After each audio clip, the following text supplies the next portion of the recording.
L'année 2020 a été effectivement une année très difficile pour le secteur pétrolier, avec un choc historique et brutal qui pourrait déboucher sur une baisse de la consommation pétrolière mondiale d'environ 10%, donc recul de 10% en 2020 par rapport à la moyenne de l'année 2019.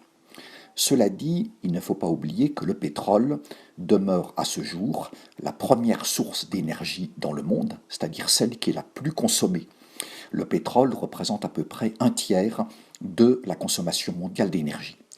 De plus, outre ce rang de numéro 1, le pétrole reste aujourd'hui la seule énergie indispensable. L'investisseur, qu'il soit national ou étranger, il part sur un objectif.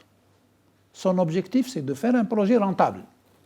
Si le projet n'est pas rentable, il ne le fait pas. Et personne ne fera de projet logique. non rentable. C'est logique. D'accord. Ouais. Maintenant, faire un projet ENR en Algérie, pour l'instant, compte tenu du prix de l'électricité qui est appliqué au niveau national, le projet ne sera pas rentable. Un projet ENR ne sera pas rentable pour un investisseur. S'il doit, bien sûr, vendre l'électricité produite avec les prix pratiqués.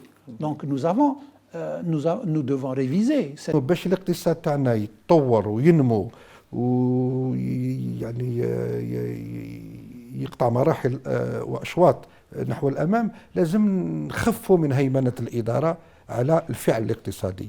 يعني réduire l'emprise de l'administration sur l'acte économique.